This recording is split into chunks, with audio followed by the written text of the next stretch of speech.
Hello everybody, this is Retired Time Productions and I'm Dave, and what I'm going to be doing today is comparing Magix Movie Edit Pro, which is on this laptop right here, with DaVinci Resolve, which is behind me on the desktop. So those two pieces of video editing software, I'm going to compare them and just see basically what's different about them. And I know some of my viewers have been using Magix Movie Edit Pro, so they might be interested to see what DaVinci is like because it is free. The DaVinci Resolve is free, but the studio version of it you got to pay for. But I'm using the free version. So let's just take a look at it and see what the differences in the editing functions are between it and Magix Movie Edit Pro.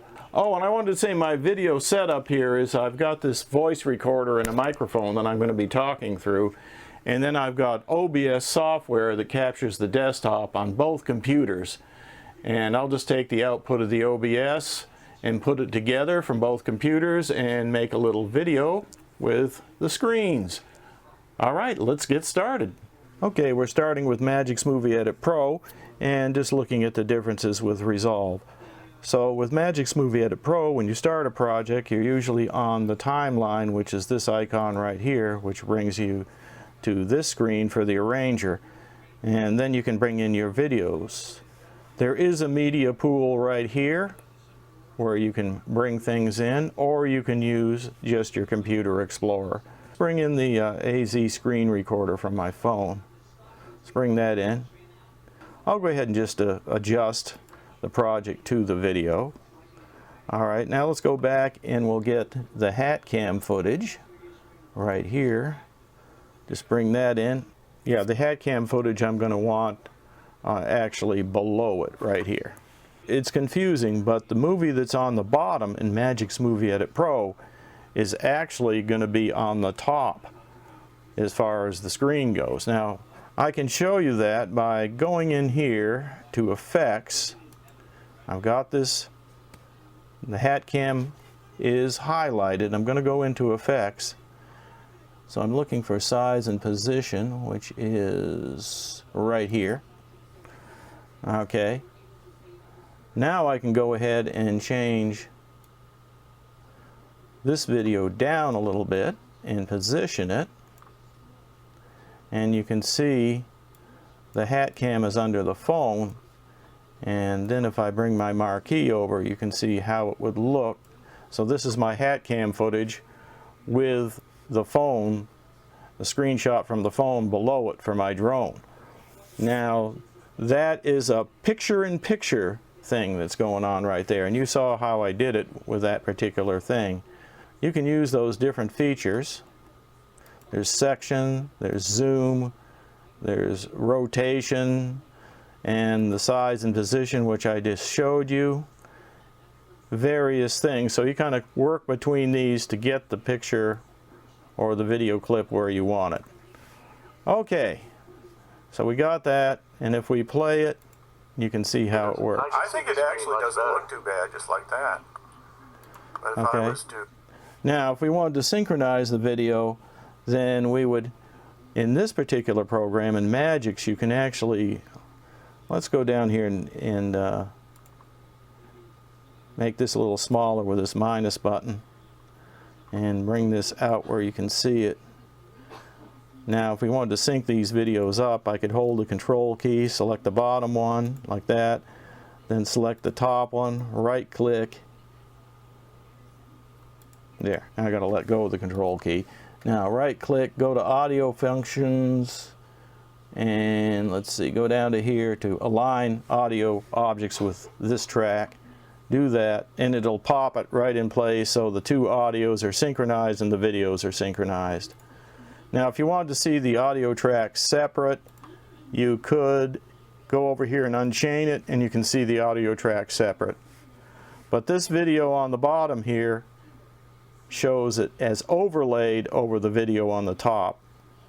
So that's that. Now let's go over and take a look at DaVinci Resolve. Now this is DaVinci Resolve over here.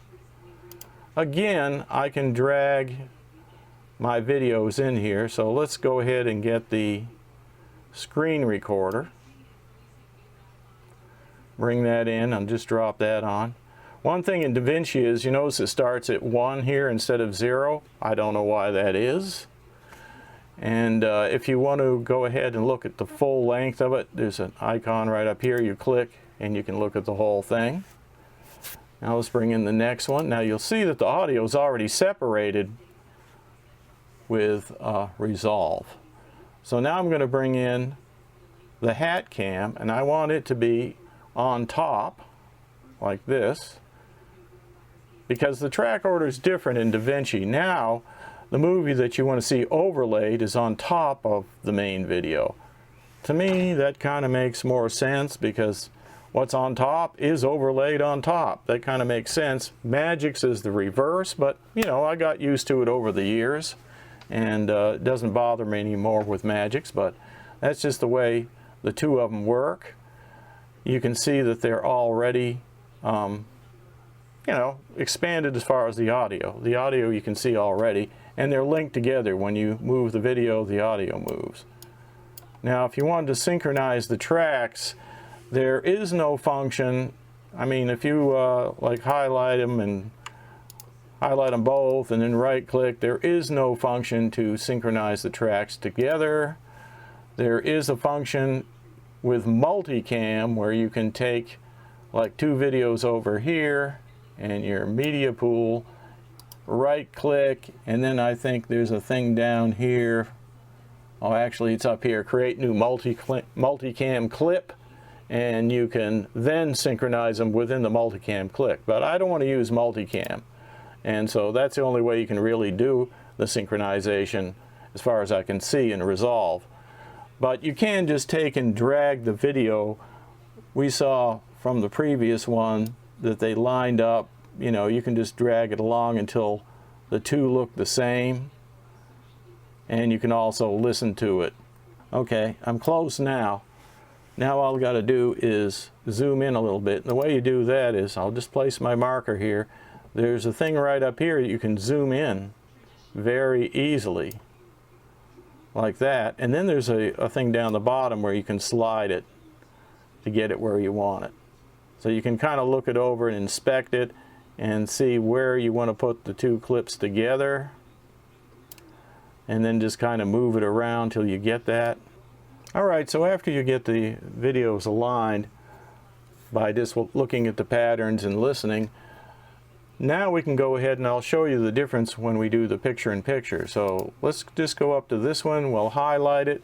Now what's different with DaVinci is you have a thing called the inspector right here, which is up top, and it has video and audio, and I really like this feature. So if I want to say position this one, let's do the zoom first. We can do that and see how we can just move that and zoom it where we want it. So that's very easy, and we don't have to switch effects or anything. If we want to position it, we can position it where we want it, just like that. There's X and Y, so you can just put it where you want. And then further down, if you need cropping, you can open that up and you can crop like the left or the right, the top, the bottom. See, you can do all that right there. And you can undo it just by clicking this button right here. So now that I got that in position, it's pretty much the same as the way I had it in Magix Movie Edit Pro. But I kind of feel like I was able to do it quicker this way, because everything's right in this little window as far as the effects for the video objects. There's also stabilization built in here, dynamic zoom, lens correction, a few other things all there. And also on the audio is interesting, like if you want to adjust the audio, so the audio for it's down here. Now I showed you could adjust this line, but without going to the mixer over here or touching anything, I can adjust that line up here by just doing this right here, and it's more accurate. And I can also see the number, it's there all the time. You can pan the audio, you can change the pitch if you want to disguise your voice or something like that, and there's an equalizer right here. So everything with the video and the audio, most of the common functions are right here in the inspector, which makes it kind of nice. Alright, let's go back to Magix Movie Edit Pro. Okay, back here on Magix Movie Edit Pro, say that we got the two clips synchronized and all, and now we just want to trim it. With the trim button, we have to highlight what we want to trim, say this one, hold the control key, select that one, and then we just come up here and find the scissors and click trim, like that, and then we can delete the objects, and just delete the objects like that with the delete key, and do the same thing on the other end. Trim. Now if you want to undo a feature, you just do here undo. Another way you could trim it is grab this and just drag it over like that. And if you want to trim multiple tracks at the same time, you can. Just don't highlight one of them, and then click the scissors. And if you want to move all of them over when you delete a section, you just click this as the mouse mode is all track, and then when you delete these, it'll move over. See how that whole thing shifted to the right? So if you had one in the middle you wanted to delete, you could just trim here, and then have that on multi-track. Delete them. I just highlight them all, delete them, and they move right in. So that's how that works. Now let's go back to DaVinci. You can see I don't know as much about DaVinci as Magix because I'm just getting used to DaVinci. Now with DaVinci you can also trim off the sections. You can do this, and then you click the razor blade, and you notice nothing happened. What you have to do is once you click the razor blade, you bring it down to where the marquee is, click that, and then they're gone. And then you have to go back to the mouse mode here, and you can, I didn't have to do that because they're both connected, but you can hit the delete key, watch what happens. Okay? And so that trimmed it right off. If you wanted to choose what you want to do, let me undo that.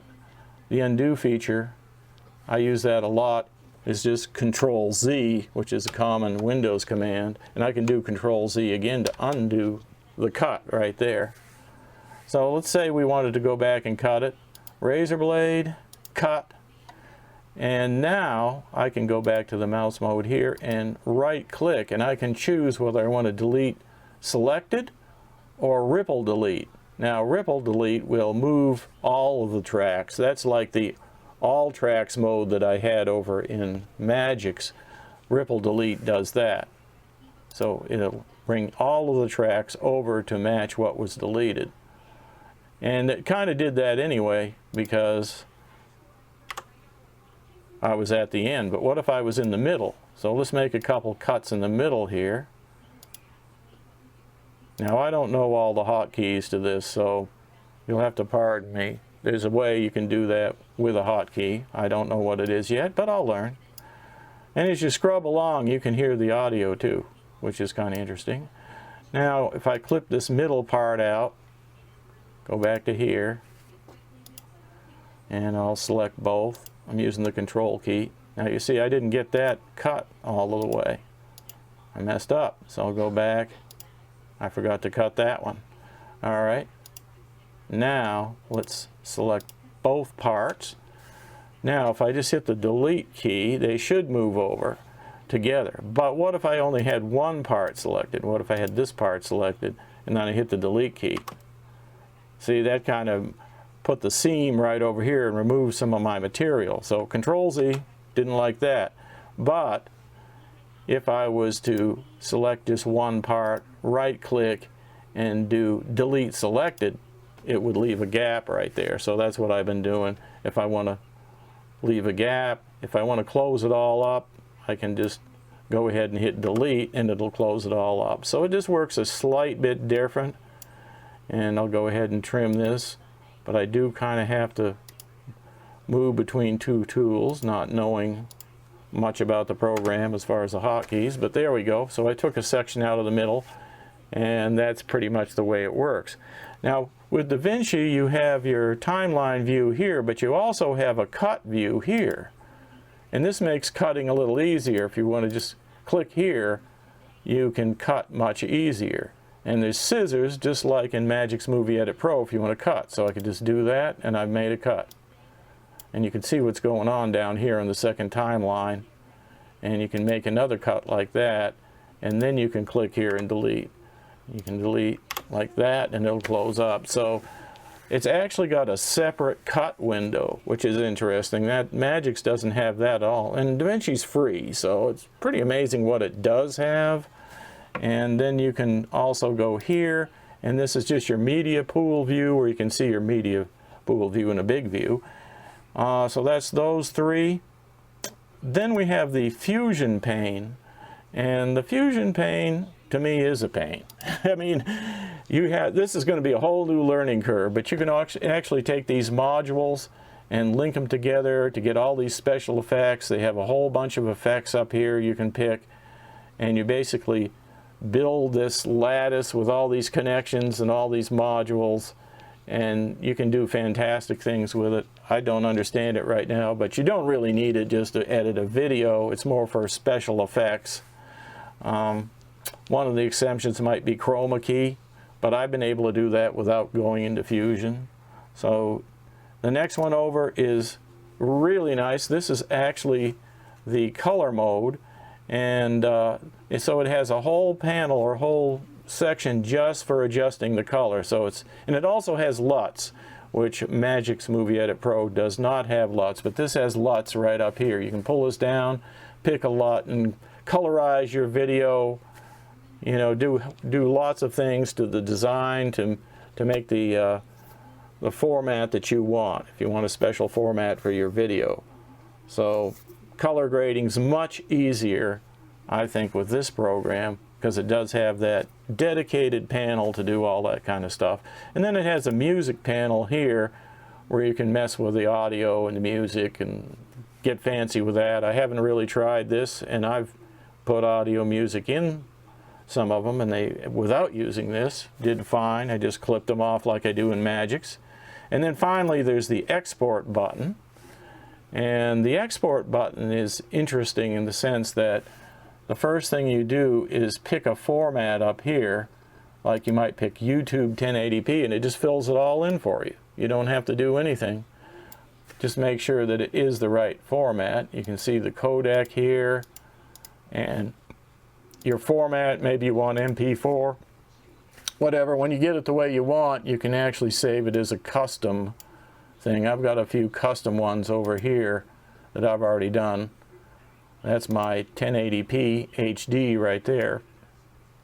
And then once you get that done, you can actually come over and start the render. Well, first you say add render to queue right here. And this is where you can give it a name, whatever name you want to give it. Let's see if it's still in the queue here. That's what I got this one called. And then you save it. Now that file is now saved on your computer, but it isn't rendered yet. We just got a file name and a file for a placeholder. Then you start the render right here. And when you click that, then it renders it and it shows you a progress bar up here. So that's how the export works. Pretty easy. I'll go back to the edit view here. And you can see, for some reason it looks a little different. Well, up here you can adjust like your video height, your audio height. You can put in the audios here. You can do different video options. So basically it's back the way it was. You know, just the way you want. And then save the project. File, save project. So now it'll stay that way from now on. Over here is your mixer panel, so you can adjust here. If it goes into the red, just pull it down a little bit like that. And this is your master mixer. All right, let's go back over to Magix Movie Edit Pro. So back on Magix Movie Edit Pro, if we wanted, you know, on this one here, Magix Movie Edit Pro, I assume you guys are familiar with this one, but it doesn't have any of those special panels down here. Like if you wanted to do color, then you're going to have to go down into here and find the color correction panel or color, highlight one of them, and then you can adjust your color. You've got auto color, you've got saturation, so you can adjust that. And you know, and then color or correction here is a little more sophisticated, like that. Chroma key is right here, which is handy. Now I don't have to do anything fancy with Fusion or anything in here. I can just click what my background is for my green screen. If it's green, it's that. If it's black, it's that. Or if I have a video that's like white on black and I click black, it'll just show the white part of it, like the lettering or whatever. So chroma key is all on this tab here. And let's see, brightness, contrast is right here, and so forth. So it's just a different way in the way it works, good or bad. One thing I do like about Magix is it does have a bunch of templates built into it. So if you want to add transitions in here. Now transitions are in DaVinci too. In the Resolve it does have transitions. I didn't show you that, but it does have it. But this one has some things like intros and outros that Resolve doesn't have. So you can put intros to your video. So like if I go to pointer here, there's a whole section of pointers if I want to add arrows. And so I could just drag an arrow down, drop it on there, and it gives me an arrow. And then I can go back to effects and size it, and I'll do whatever I want to place that arrow where I wanted it to be. We can place the arrow to point. We can also rotate it and do stuff like that to it. That would be under rotation right here. And then if it's still highlighted, you can rotate it. And it's right up here like that. So yeah, if you want to do an arrow in DaVinci, you actually have to create your own arrow with a transparent background and then bring it in and put it on the timeline, because I didn't see any arrows. None of these special templates were available right on the free version of Resolve. But you know, that's just the thing. Now on Magix, if you want to export a file, you have to go up to here to do a file export. So you do export movie here as, say, MPEG 4. So there's no other window or anything to do the export. And then you can pick user defined or one of the other things. I like the user defined, and then I'll just go ahead and click OK, and it'll export to this title right here that I already have in there. Or you can change the name of it. So that's the way it works on this. Is it better? I don't know. It's just a matter of what you get used to on these different programs. Now if I wanted to say put an intro in here, let's see, I'll go to effects, templates. But anyway, you could drag an intro in there and put it in. And then that places that intro, and then you can type what you want on here. I think actually you have to be back in text to do that. We want to be down on this intro down here. There it is. Now we can do the text. I can put an ERC in there, whatever I want to do. So that's how the intros work. You also have outros. And so let's go back over to DaVinci Resolve right here. And this is DaVinci Resolve 16. We do have titles and text right here. So if I wanted to do text, I could drag that on and put some text up here.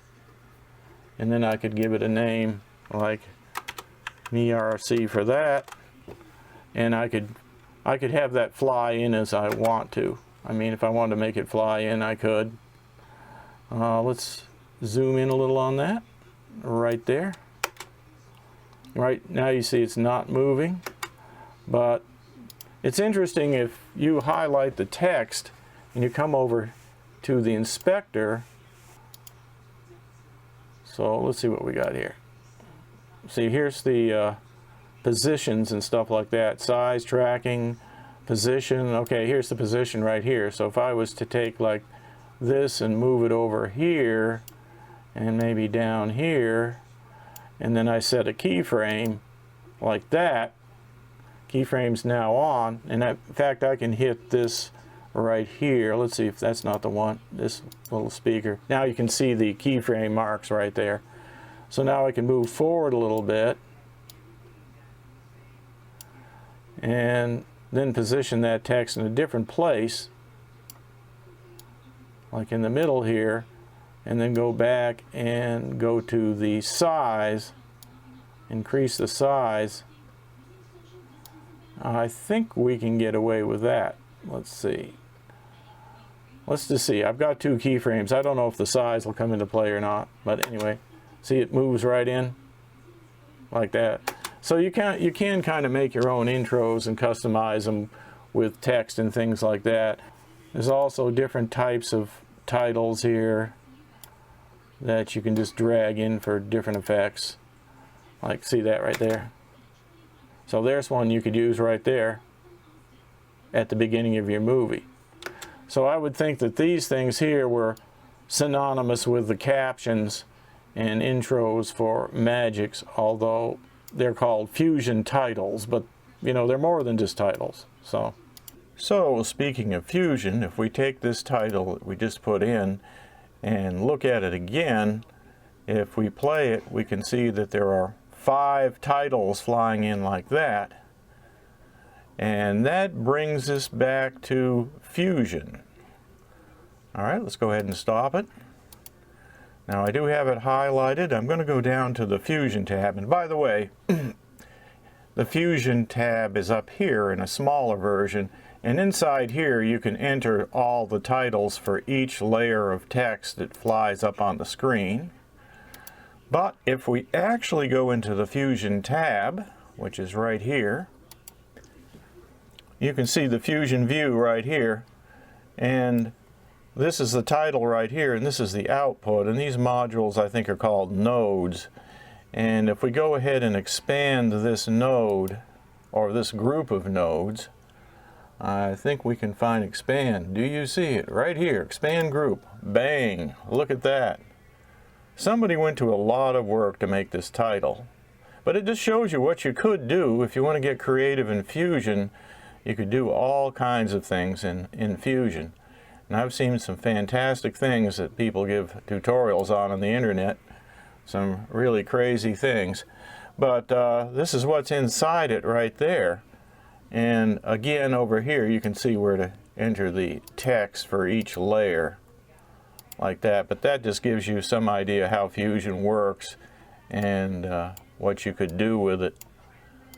So there's your 3 or your 5 text layers there, and then they're fed into these text elements. So I just wanted to show you that real quick because I didn't cover the Fusion tab very well before. Okay, back here to the Edit tab.